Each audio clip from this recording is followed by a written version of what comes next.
Shalom Bapak Ibu yang dikasihi Tuhan, salam sehat, salam sejahtera, damai bersama dengan Tuhan.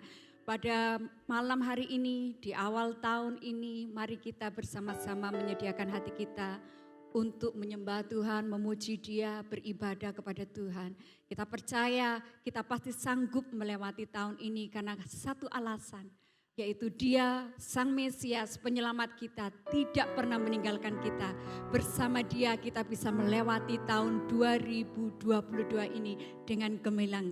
Percaya Bapak Ibu, sama-sama lambaikan tangan, kita berikan sorak-sorai bagi Tuhan. Kita berdoa terlebih dahulu. Terima kasih Tuhan Yesus untuk kesempatan yang Kau berikan pada malam hari ini.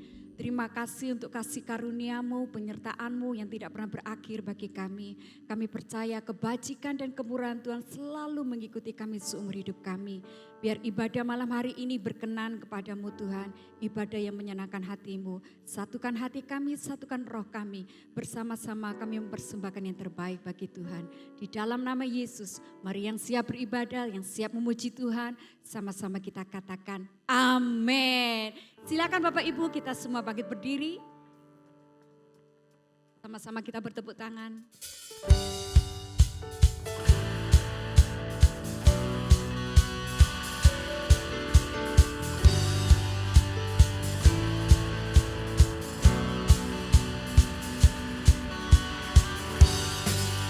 Engkaulah penebus kami, Engkau Mesias penyelamat kami.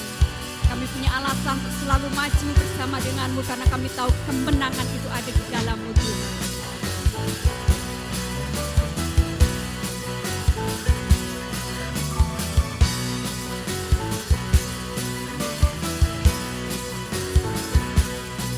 Segenap langkah kami tertuju, berlari dari segala penjuru, mendekat kepada Sang Penebus.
kembali Bapak Ibu, kita akan siapkan hati kita untuk mendengarkan firman Tuhan, untuk menyembah Tuhan.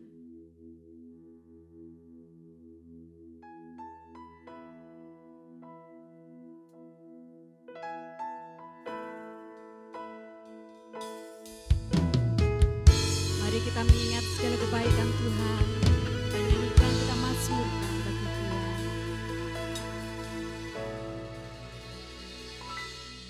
Ya Tuhanku, aku hendak bernyanyi bagimu selama aku hidup. Ya Allahku, aku hendak bermazmur bagimu selagi ku ada. Inilah yang kami renungkan, inilah yang ku renungkan setiap waktu. Nyanyian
segala perjalanan kami, musim demi musim yang berlalu, tidak pernah sekalipun Kau meninggalkan kami.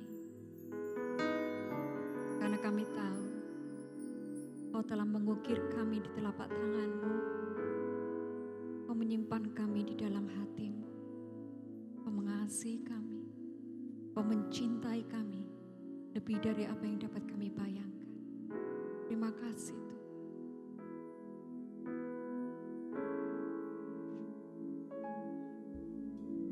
Lebih dari yang telah ku pinta, lebih dari yang telah ku pikirkan, semuanya Engkau sediakan dalam hidupku.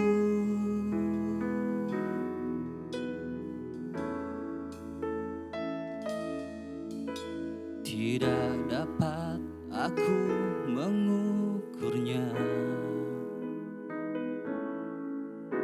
atau dapat aku menghitungnya. Kebesaran kasih-Mu ya Tuhan yang Kau berikan. Kami bersyukur Tuhan.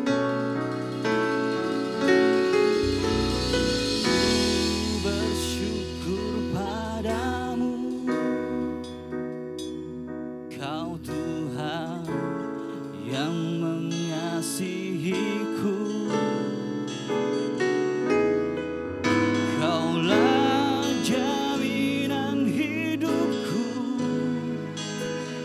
hati-Mu ada bagiku.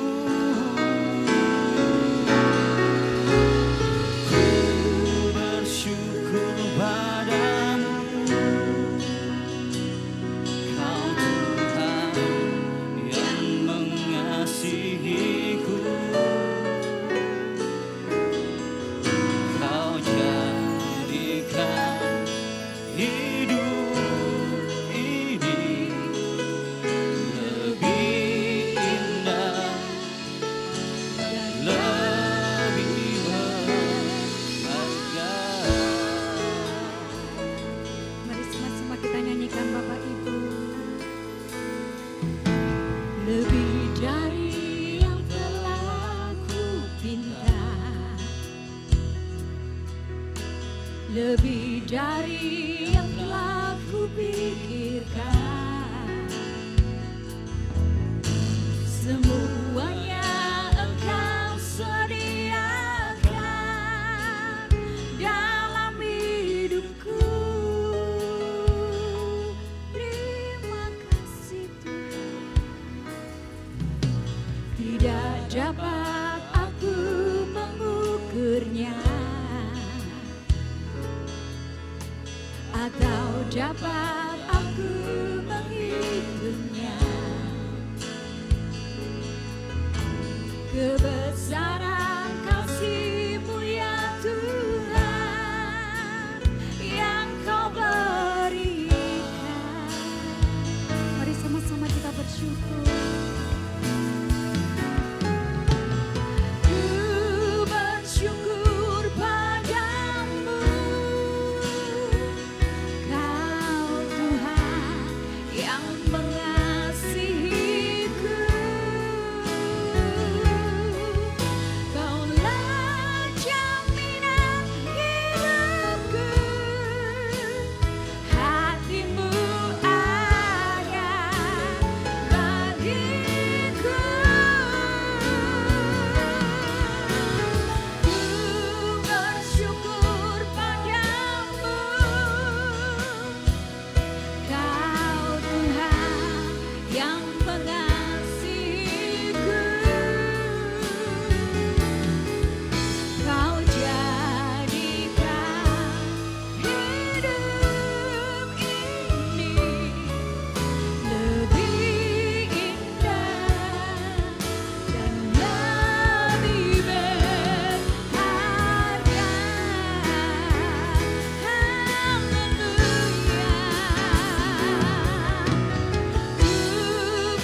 mengucap syukur hadirat-Mu menguatkan kami kembali. Kami percaya yang lemah dikuatkan Tuhan. Yang berbeban berat mendapatkan pertolongan-Mu. Kami percaya kesembuhan juga terjadi di dalam hadirat Tuhan. Inilah saatnya kami mau duduk diam mendengarkan firman-Mu. Karena kami percaya firman-Mu itu adalah kebenaran yang memerdekakan kami. Bukakan segala selubung-selubung yang masih menutup mata hati kami, pikiran kami Tuhan. Supaya kami dapat mengenal-Mu lebih lagi oleh tuntunan Roh Kudus. Urapi hamba-Mu yang menyampaikan firman, urapi kami yang mendengarkan firman. Di dalam nama Yesus kami semua siap mendengarkan kebenaran-Mu. Haleluya. Amin. Jemaat yang dikasihi Tuhan, sebelum mendengarkan kebenaran firman Tuhan, kita akan memberikan persembahan yang terbaik untuk pekerjaan Tuhan di Gereja Family Blessing. Jemaat bisa transfer ke rekening gereja yang ada di layar atau bisa scan QR Code dengan aplikasi e-money yang ada di layar. Tetapi sebelumnya, mari kita bersatu dalam doa. Bapa di dalam surga, sungguh kami mengucap syukur atas berkat-berkat yang telah Engkau limpahkan dalam hidup kami. Sekarang dengan hati yang penuh ucapan syukur dan penuh sukacita, kami akan memberikan persembahan yang terbaik untuk pekerjaan-Mu di tempat ini. Terpujilah Engkau, di dalam nama Tuhan Yesus Kristus kami telah berdoa. Amin. Selamat memberi.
Shalom Bapak Ibu, saya senang bisa sekali lagi bertemu dengan Bapak Ibu Saudara sekalian. Saya secara pribadi berdoa kiranya Tuhan memberikan kepada saudara kekuatan, kesehatan, dan juga melimpahi saudara sekalian dengan damai sejahtera yang berasal dari Tuhan.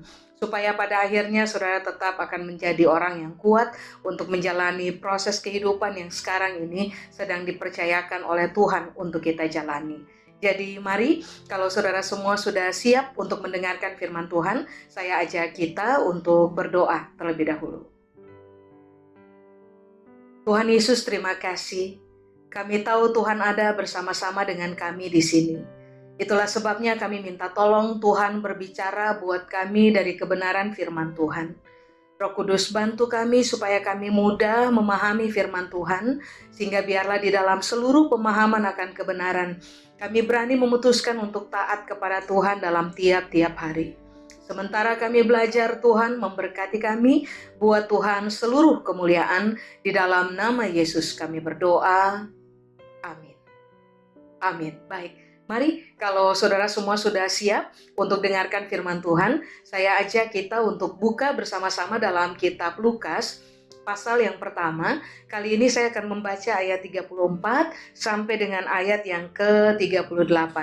Lukas pertama, ayat 34 sampai dengan ayat yang ke-38. Alkitab bilang ini, saudara-saudara. Maka kata Maria kepada malaikat itu, "Bagaimana hal itu mungkin terjadi, karena aku belum bersuami?" Jawab malaikat itu kepadanya, Roh Kudus akan turun atasmu dan kuasa Allah yang Maha Tinggi akan menaungi engkau. Sebab itu, anak yang akan kau lahirkan itu akan disebut kudus, anak Allah. Dan sesungguhnya Elisabet sanakmu itu, ia pun sedang mengandung seorang anak laki-laki pada hari tuanya, dan inilah bulan yang ke-6 bagi dia yang disebut mandul itu. Sebab bagi Allah tidak ada yang mustahil. Kata Maria, sesungguhnya aku ini adalah hamba Tuhan. Jadilah padaku menurut perkataanmu itu. Lalu malaikat itu meninggalkan dia. Bapak Ibu, coba kita perhatikan bahwa ternyata begini. Pada hari itu, Tuhan mengutus malaikat Tuhan datang buat Maria untuk memberitahukan kehendak inti Tuhan yang akan Tuhan kerjakan melalui kehidupannya Maria. Tentu saja kehendak Tuhan adalah sesuatu yang besar untuk bisa dipikul oleh seorang Maria. Karena begini Bapak Ibu, semua kita tahu, kalau sampai Maria bersetuju dengan kehendak Tuhan dalam kehidupannya, maka Maria akan menghadapi proses yang berat, satu, dan yang kedua adalah dia akan berhadapan dengan konsekuensi yang berat pula. Seperti kita ketahui bersama bahwa pada zaman di mana Maria hidup, seorang perempuan yang kedapatan mengandung tanpa sebuah pernikahan yang kudus, biasanya mereka akan berhadapan dengan hukuman masyarakat, yaitu hukuman rajam dengan batu sampai mereka kehilangan nyawa. Atau mereka bisa berhadapan dengan hukuman yang kedua, yaitu begini. Ayah kandung dari sang perempuan harus mengikat anaknya, lalu memasukkan anaknya dalam posisi terikat ke dalam sumur dan membiarkan anaknya kehilangan nyawa di dalam sumur. Ini adalah sesuatu yang berat untuk bisa dihadapi oleh siapa saja, dan secara khusus hari itu harus dihadapi oleh Maria. Tetapi puji Tuhannya, sebelum pada akhirnya Maria itu bisa berhasil ada pada posisi berserah kepada kehendak Tuhan bagi kehidupannya, rupa-rupanya begini.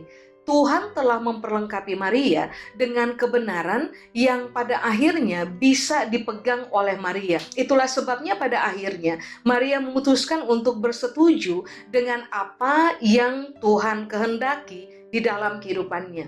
Nah, kebenaran apakah yang pada akhirnya bisa dipahami oleh Maria sehingga membuat dia pada akhirnya bersetuju dengan kehendak Tuhan dalam kehidupannya? Kebenaran yang dimaksud tertulis pada ayat 37, saudara-saudara. Di ayat 37, Alkitab berkata, sebab bagi Allah tidak ada yang mustahil. Sebab sebelumnya Maria mempertanyakan, how come? Bagaimana bisa saya mengandung tanpa sebuah pernikahan? Nah, malaikat bilang, bagi Allah tidak ada yang mustahil. Begini, Bapak Ibu, saudara-saudara. Alkitab berkata bahwa kata mustahil dalam bahasa Yunani itu menggunakan kata adinateo. Adinateo itu artinya adalah begini, lemah karena tidak memiliki kekuatan, kemampuan, dan juga kuasa untuk menyelesaikan sesuatu yang dimulai. Saya ulang, mustahil sama dengan sebuah keadaan lemah karena tidak memiliki kekuatan, kuasa, dan kemampuan untuk menyelesaikan apa yang sudah dimulai. Puji Tuhannya, di ayat 37 Alkitab berkata, bagi Tuhan tidak ada yang mustahil. Berarti Alkitab menitik beratkan kebenaran ini, bahwa Tuhan itu nggak lemah. Amin. Dia ternyata adalah pribadi yang memiliki kekuatan, kemampuan, dan juga kuasa. Dia memiliki tiga hal itu untuk kepentingan begini. Kalau dia memulai mengerjakan rancangannya atau kehendaknya atas kehidupan manusia, maka dia juga adalah pribadi yang sangat berkemampuan untuk menyelesaikan rancangannya dalam kehidupan seorang manusia atau pada kehidupan saudara dan saya. Dengan kata lain, hari itu Maria memahami bahwa kalau Tuhan telah memulai rancangan untuk diberlakukan melalui kehidupan Maria, maka Tuhan akan bertanggung jawab untuk memastikan bahwa apapun yang dia rancangkan itu dapat terselesaikan dalam hidupnya Maria. Begini, saudara-saudara, semua kita tahu, Tuhan memperkenalkan dirinya sebagai Alfa dan Omega. yang memulai segala sesuatu dan juga yang menyelesaikan segala sesuatu, berkaitan dengan rancangannya, berkaitan dengan kehendaknya. Atas dasar kebenaran inilah yang membuat pada akhirnya Maria dapat berkata pada ayat 38, sesungguhnya saya ini adalah hamba Tuhan. Nah, ini menarik, saudara-saudara. Setelah dia memahami realita tentang Tuhan hebat, Tuhan yang tidak lemah, Tuhan yang adalah Alfa dan Omega, menariknya adalah begini, dia kemudian memposisikan dirinya pada sebuah posisi yang benar. Hari itu dia berkata, saya ini cuma hamba. Kata hamba di situ, saudara-saudara, bahasa Yunani menggunakan kata doule. Doule itu artinya adalah begini, seorang hamba perempuan yang di dalam kesadaran menyerahkan dirinya untuk mengerjakan kehendak sang Tuan dan memilih untuk mengabaikan kepentingan diri sendiri. Jadi coba saudara bayangkan, hari itu setelah dia paham betul siapa Tuhan, Maria akhirnya berkata, Tuhan, saya ini cuma hamba perempuan. Dan di dalam seluruh kesadaran yang saya punya, saya menyerahkan diri saya untuk mengerjakan Tuhan punya kehendak. Kalau toh saya punya kepentingan di dalam diri saya, maka saya akan mengabaikan kepentingan tersebut. Tahukah saudara bahwa keputusan Maria hari itu dengan cara memposisikan dirinya pada posisi yang benar, ternyata pada akhirnya membuat sehingga pada akhirnya rencana Tuhan, rancangan Tuhan terlaksana mutlak dan itu bisa diselesaikan. Hasilnya adalah saudara dan saya hari ini bisa ada pada posisi diperdamaikan dengan Tuhan. Semua dosa atau bahkan pelanggaran kita telah dihapuskan oleh Tuhan.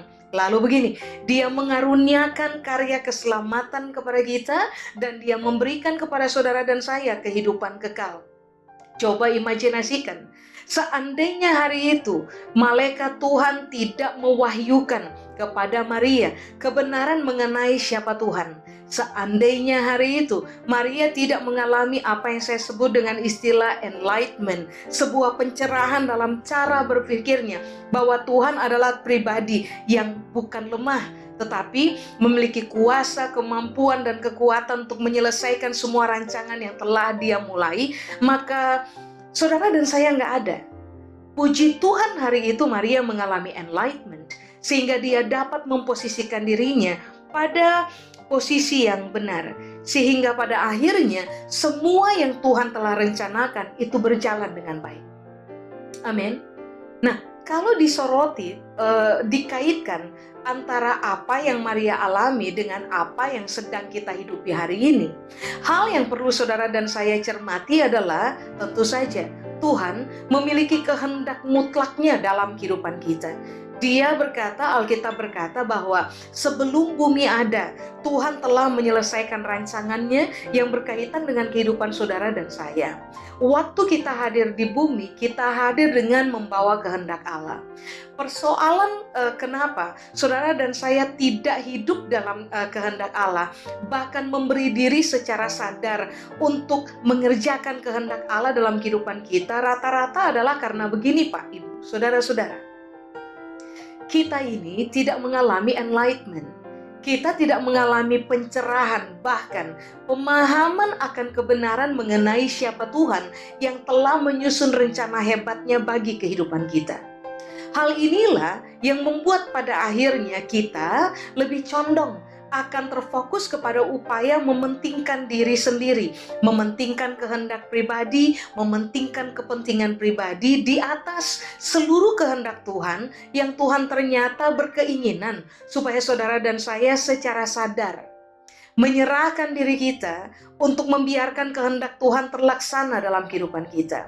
Mengapa sampai Tuhan mau memberikan enlightenment kepada saudara dan saya, supaya pada akhirnya di dalam pemahaman kita berani menyerahkan diri sehingga kehendak Tuhan dapat terlaksana secara mutlak dalam kehidupan kita sampai selesai. Karena ini yang Alkitab bilang, saudara-saudara, bahwa semua rancangan Tuhan dalam kehidupan kita tidak pernah mengandung unsur celaka di dalamnya. Dia merancangkan rancangan hebat yang diperkaya dengan damai sejahtera untuk mendatangkan hari depan yang penuh harapan kepada saudara dan saya. Berarti kan ini yang Alkitab berupaya beritahukan kepada saudara dan saya, bahwa pada waktu kita bersetuju dengan kehendak Tuhan karena kita paham betul siapa Tuhan dalam kehidupan kita, maka saudara dan saya akan selalu menikmati hasil akhir. Saudara dan saya akan berani sekali mengesampingkan kepentingan kita secara pribadi, kehendak kita secara pribadi, karena kita tahu bahwa belum tentu kehendak kita menyelamatkan kita. Belum tentu keinginan-keinginan kita dapat mempertemukan kita dengan masa depan yang penuh dengan damai sejahtera. Semakin saudara dan saya mengejar Tuhan, mengejar kebenaran firman Allah sampai kemudian kita paham, lalu kita memahami realita tentang Tuhan dalam kehidupan kita, maka secara natural saudara dan saya akan ditemukan sebagai orang-orang yang juga berani berkata kepada Tuhan, Tuhan, saya cuma hamba. Saya ini buatan tangan Tuhan. Karena saya cuma buatan tangan Tuhan, seorang hamba yang tidak punya hak apa-apa atas kehidupan pribadi. Karena Tuhan telah membeli saya dengan harga yang mahal, maka saya di dalam seluruh pemahaman akan kebenaran berani menyerahkan diri untuk membiarkan kehendak Tuhan terlaksana dalam kehidupan saya. Dan saya akan berani untuk set aside, mengesampingkan seluruh kepentingan saya secara pribadi. Kalau saja kita berani memposisikan diri pada posisi yang benar, mari saya ulang saudara-saudara, saudara dan sayalah yang akan selalu menikmati hasil baik di akhir dari kehendak Tuhan yang terlaksana dan terselesaikan dalam kehidupan kita. Saudara dan sayalah yang akan selalu menikmati hasil baik dari begini, dari keputusan kita untuk taat kepada kehendak Tuhan atas kehidupan kita. Waktu kita memposisikan diri kita dengan benar, kitalah orang yang akan selalu menikmati hasil baik di bagian akhir. Amin. Saudara-saudara, ada banyak orang telah mendengar statement ini. Like father, like son. Tetapi mari saya tunjukkan juga bahwa ternyata ada statement begini juga kan. Like mother, like son. Sebab ternyata apa yang dikerjakan oleh Maria, rupa-rupanya dikerjakan juga oleh Yesus. Mengapa? Karena Maria telah paham siapa Tuhan. Yesus juga telah paham siapa Tuhan, telah paham siapa Bapaknya. Itulah sebabnya mengapa Yesus mengerjakan hal yang sama seperti yang Maria kerjakan. Dengan sadar, menyerahkan diri supaya kehendak Allah terlaksana dalam kehidupannya dan dengan berani mengesampingkan kepentingan pribadi. Dan hasilnya adalah selalu hasil baik. Yesus nikmati, Maria nikmati, saudara dan saya nikmati. Mari, saya ajak saudara untuk buka bersama dengan saya dalam Matius pasal yang ke-26. Saya akan baca ayat 38 sampai dengan ayat 39. Matius pasal 26 ayat 38 sampai dengan ayat 39. Hasil dari ketaatan Yesus adalah dia mendapatkan kita kembali. Kita berhasil diperdamaikan oleh dia dengan Allah. Dia berhasil mengaruniakan karya keselamatannya sehingga saudara dan saya mampu hidup selamat dan juga mampu menikmati kehidupan kekal. Mari saya baca Matius pasal 26 ayat 38 sampai dengan ayat 39. Lalu katanya kepada mereka, hatiku sangat sedih, seperti mau mati rasanya. Tinggallah di sini dan berjaga-jagalah dengan aku.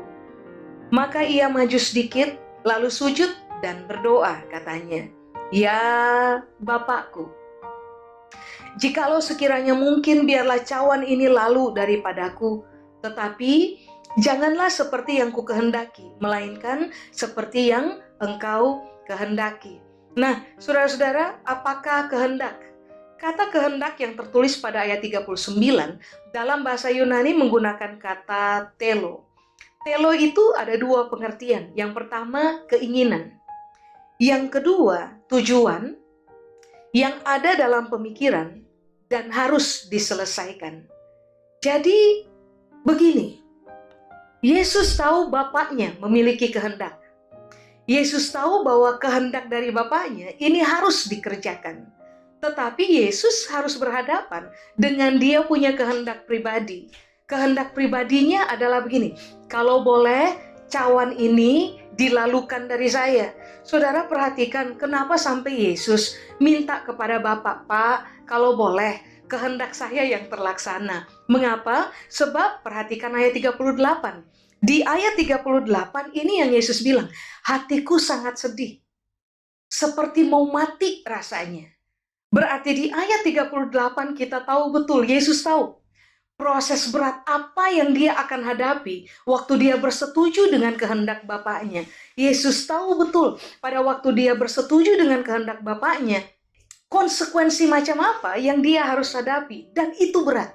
Makanya dia bilang, saya sedih banget, seperti mau mati aja. Pernahkah saudara berada pada posisi kayak begini? Kita punya keinginan pribadi, kita punya kehendak pribadi. Lalu tiba-tiba Tuhan datang dalam kehidupan kita dan dia memberitahukan kehendaknya untuk kehidupan kita, dan dia menggiring kita, menuntun kita supaya pada akhirnya kalau kita menyerahkan diri untuk mengerjakan kehendak Allah, maka di bagian akhir setelah kehendak itu terselesaikan, saudara dan saya lah yang akan menikmati hasil baik. Nah, semua kita pasti pernah ada pada posisi itu tuh. Tuhan menyatakan kehendaknya.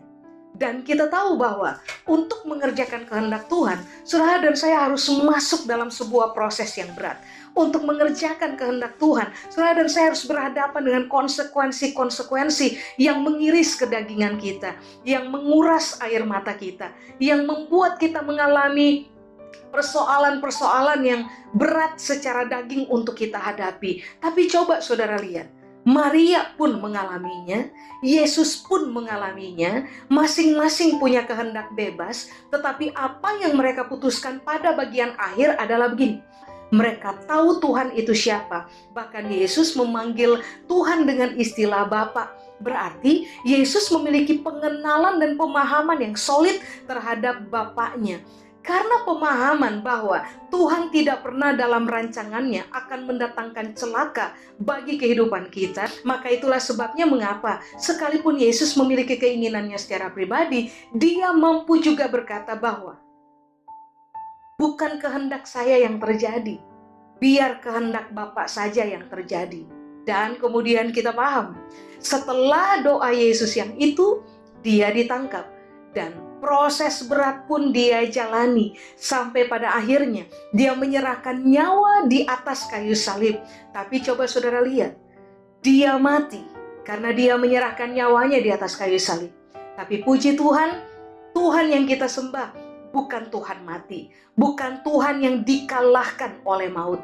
Tuhan yang saudara dan saya sembah adalah Tuhan yang telah mengalahkan maut, karena pada hari yang ketiga dia bangkit dari antara orang mati. Karena karya kebangkitannya, saudara dan saya bangkit. Karena kehidupannya, saudara dan saya memperoleh kehidupan. Karena ketaatan Yesus kepada kehendak Allah, walaupun dia harus melampaui proses berat. Saya ulang, saudara dan saya dapat menikmati karya keselamatan, saudara dan saya dapat menerima anugerah Allah, yaitu kehidupan yang kekal. Mengapa? Sederhana saja prinsipnya. Maria dan Yesus tahu siapa Tuhan yang sebenarnya. Maria dan Yesus tahu bagaimana memposisikan diri dengan benar. Maria dan Yesus tahu bagaimana begini, secara sadar menyerahkan diri, membiarkan kehendak Bapa terlaksana dan mengesampingkan kehendak pribadi, sekalipun mereka juga tahu proses berat memang harus dihadapi. Pertanyaannya sekarang adalah begini, proses berat apa yang saudara dan saya sekarang ini sedang kita hadapi dalam perjalanan tiap-tiap hari? Mengertilah, selama ini adalah bagian dari kehendak Tuhan buat kita. Contoh, saudara dan saya harus hidup dan bertahan dalam prinsip benar, walaupun kita mengalami proses aniaya, proses yang berat. Tetapi saudara dan saya tetap memutuskan bahwa begini, sekalipun saya teraniaya, sekalipun saya mengalami perlakuan-perlakuan tidak menyenangkan, pada waktu saya memilih untuk hidup benar, tetapi kehidupan benar adalah kehendak Allah. Dan saya memutuskan untuk mengesampingkan keinginan pribadi, memutuskan untuk menyerahkan diri, taat kepada kehendak Tuhan, memilih untuk hidup benar sekalipun harus pikul salib, sekalipun harus menyangkal diri, sekalipun harus air mata kita terkuras sekalipun kita harus berhadapan dengan proses-proses yang tidak menyenangkan. Tetapi pada waktu saudara dan saya mengesampingkan keinginan kita secara pribadi dan takluk kepada kehendak Allah, dengarkan ini baik saudara-saudara. Di bagian akhir setelah kita menyelesaikan kehendak Allah dalam kehidupan kita, maka saudara dan saya lah yang akan selalu memetik buah baik. Saudara dan saya lah yang akan selalu menikmati upah yang datang dari Tuhan buat kehidupan kita. Ingat baik, semua orang yang menyetujui rancangan Tuhan untuk diberlakukan dalam kehidupan mereka, sekalipun mereka harus pikul salib, sangkal diri, dan ikuti cara Yesus hidup, mereka harus menjalani proses yang berat dalam kehidupan, mereka akan selalu menikmati masa depan yang gilang gemilang yang memang telah Tuhan percayakan kepada kita. Contoh yang lain, saudara-saudara, saudara bisa buka dengan saya di dalam Daniel pasal 6. Saya baca ayat 19 sampai dengan ayat yang ke-22 kepada saudara sekalian. Pagi-pagi sekali, ketika fajar menyingsing, bangunlah raja dan pergi dengan buru-buru ke goa singa. Dan ketika ia sampai dekat goa itu, berserulah ia kepada Daniel dengan suara yang sayu. Berkatalah ia kepada Daniel, "Daniel, hamba Allah yang hidup, Allahmu yang kau sembah dengan tekun, telah sanggupkah ia melepaskan engkau dari singa-singa itu?" Lalu kata Daniel kepada raja, "Ya raja, kekalah hidupmu. Allahku telah mengutus malaikatnya untuk mengatupkan mulut singa-singa itu, sehingga mereka tidak mengapa-apakan aku. Karena ternyata aku tak bersalah di hadapannya, tetapi juga terhadap tuanku, ya raja, aku tidak melakukan kejahatan." Tahukah saudara bahwa Daniel telah hidup dalam kehendak Allah? Di tengah-tengah bangsa yang dia layani tentu saja. Di tengah-tengah bangsa yang tidak mengakui Tuhan sebagai Tuhan. Daniel tetap memilih untuk hidup benar dan tetap memilih untuk menyembah Tuhan. Dia mengerjakan kehendak Tuhan. Apa yang kemudian Daniel hadapi? Daniel harus berhadapan dengan proses berat, saudara-saudara, goa singa. Pada waktu Daniel menghadapi goa singa, apakah kemudian dia menganulir, dia membatalkan kepercayaannya kepada Tuhan, dia memutuskan untuk menista nama Tuhan, dia memutuskan untuk mengutamakan kepentingannya secara pribadi, lalu begini, lari dari kehendak Tuhan? Tidak. Daniel ikuti prosedur dalam proses mengerjakan kehendak Tuhan. Daniel pasti punya kepentingan pribadi, keinginan-keinginan pribadi, tapi lihat, seorang manusia yang menaklukkan diri kepada kehendak Tuhan akan selalu berani berhadapan dengan proses apapun karena dia memahami siapa Tuhan yang telah berkehendak dan kehendak itu akan kita kerjakan. Hari itu, saudara-saudara, di ayat 22, Daniel memulai dengan kata ini, "Allahku telah mengutus malaikatnya untuk mengatupkan mulut singa-singa." Allahku. Kata Allahku di situ dalam bahasa Aram disebut dengan kata Elah, bahasa Ibrani Eloha, dan juga kata El. Allahku di situ arti yang pertama adalah Tuhanku. Arti yang kedua adalah begini, yang maha kuasa, perkasa, dan berkekuatan. Coba saudara lihat, Daniel memahami pemahaman yang sama seperti Maria dan juga Yesus tentang Bapaknya. Bahwa begini, Bapa atau Tuhan yang kita sembah, yang punya kehendak atas kehidupan kita adalah pribadi yang maha kuasa, perkasa, dan berkekuatan. Itu yang membuat mereka berani hadapi proses. Bahkan Yesus sementara dia tergantung di atas kayu salib, konsepnya sederhana. Kehendak Bapa harus saya selesaikan. Sementara dia tergantung di atas kayu salib, ini yang Yesus bilang, sudah selesai. Maria pun menyelesaikan kehendak Tuhan. Daniel menyelesaikan kehendak Tuhan karena dia menyelesaikan proses yang dia harus hadapi dan ternyata dia selamat dalam goa singa. Dia berkata, "Tuhannya saya, selamatkan saya." Tuhannya saya yang maha kuasa, perkasa, dan berkekuatan menyelamatkan saya. Tapi pengertian yang ketiga dari kata Allah di situ adalah begini, Immanuel. Berarti dengan kata lain Alkitab bilang Daniel paham betul siapa Tuhan dalam kehidupan. Sampai dia berani berkata, Immanuel, Tuhan yang menyertai telah menyelamatkan saya. Itulah sebabnya mengapa, mari saya ulang saudara-saudara. Semua orang yang berani mengesampingkan kepentingan pribadi, lalu menyerahkan diri secara sadar untuk takluk diri kepada kehendak Tuhan, adalah orang-orang yang selalu akan menikmati hasil baik dalam kehidupan mereka. Mengapa kita bisa melakukannya? Sederhana saja, karena kita paham siapa Tuhan yang berkehendak dalam hidup kita, dan kita telah memposisikan diri kita ada pada posisi benar. Hamba, anak, orang yang takluk diri kepada seluruh kehendak dari Sang Maha Hebat itu dalam kehidupan kita di dalam nama Yesus Kristus. Amin. Saya mendorong Bapak Ibu, saudara-saudara sekalian untuk begini. Cari tahu kehendak Tuhan. Posisikan diri dengan benar. Pahami bahwa Tuhan tidak pernah salah pilih orang. Tetapi pahami juga, waktu saudara dan saya bersetuju untuk mengerjakan kehendak Tuhan, kita akan menghadapi proses berat. Tapi ingat ini dengan baik. Immanuel selalu beserta kita. Setelah kita berhasil menyelesaikan kehendak Tuhan dalam kehidupan kita, kitalah yang akan tertawa di bagian akhir.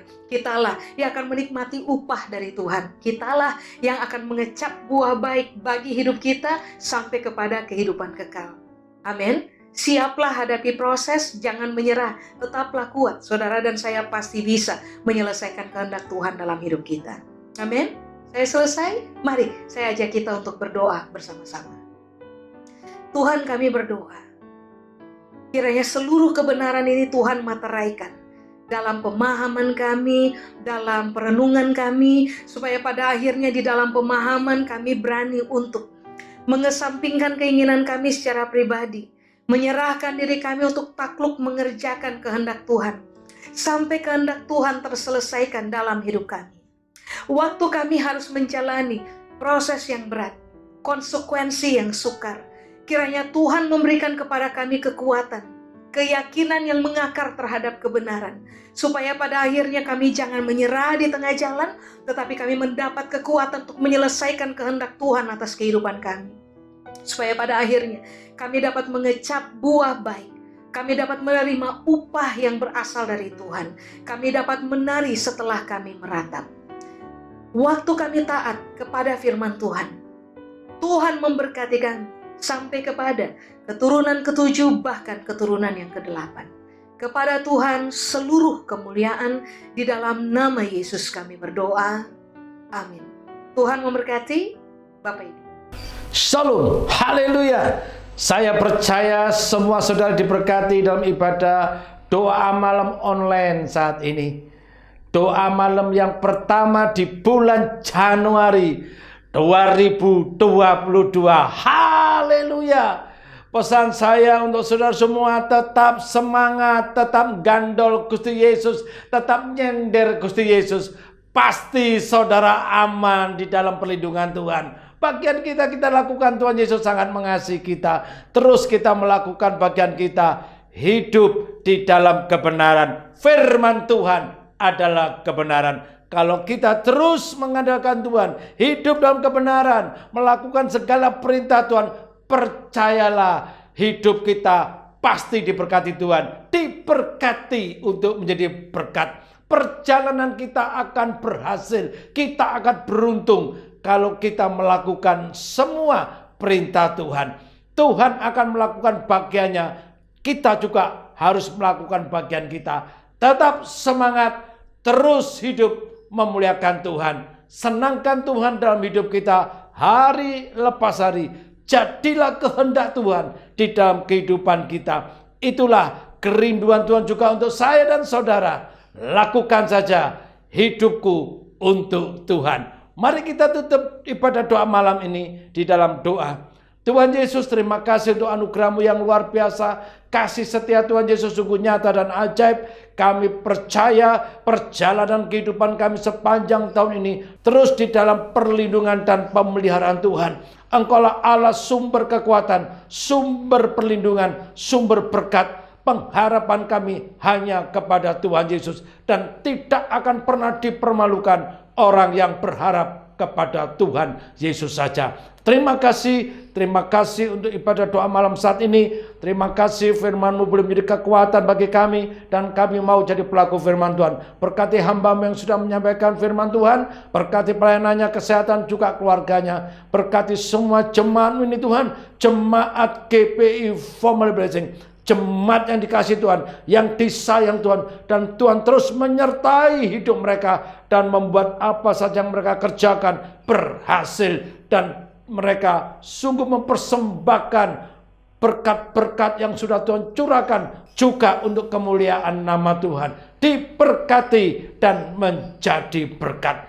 Terima kasih, terpujilah nama Tuhan. Berkati bangsa negara kami, Indonesia milik Tuhan, Indonesia dikasih Tuhan, Indonesia diampuni oleh Tuhan. Dosa-dosa bangsa kami diampuni Tuhan. Kami mohon belas kasihan-Mu Tuhan. Ampunilah dosa bangsa kami. Selamatkanlah Indonesia. Indonesia aman, Indonesia damai, Indonesia sejahtera, Indonesia penuh kemuliaan Tuhan. Di dalam nama Tuhan Yesus, hujan pertobatan, hujan keselamatan boleh melanda Indonesia. Berkati pemerintahan kami, berkati presiden kami dan tim pembantu presiden, wakil presiden, para menteri, pejabat di pusat maupun di daerah. Tuhan berkati dan biar mereka boleh melaksanakan tugas tanggung jawab mereka dengan takut akan Tuhan, dengan kejujuran dan keadilan. Terima kasih, berkati wali kota kami Pak Edi, gubernur kami Bu Kofifa, juga Tuhan menolong mereka, menyertai mereka dan membuat mereka berhasil. Terima kasih Tuhan Yesus, terpujilah nama Tuhan. Indonesia di dalam perlindungan Tuhan. Engkau melindungi Indonesia juga dari bencana-bencana alam, melindungi Indonesia dari gelombang ketiga pandemi COVID-19. Tuhan Yesus, tolonglah kami. Terima kasih. Terpujilah nama Tuhan. Mari jemaat, angkat kedua tanganmu dan terimalah berkat Tuhan. Tuhan memberkati engkau dan melindungi engkau. Tuhan menyinari engkau dengan wajahnya dan memberi engkau kasih karunia. Tuhan menghadapkan wajahnya kepadamu dan memberi engkau damai sejahtera. Dan berkat ini kau terima dalam nama Bapa, Putra, dan Roh Kudus, yaitu di dalam nama Tuhan Yesus saat ini dan sampai selama-lamanya. Yang percaya bahwa saudara diberkati Tuhan semua katakan, amin. Tuhan memberkati.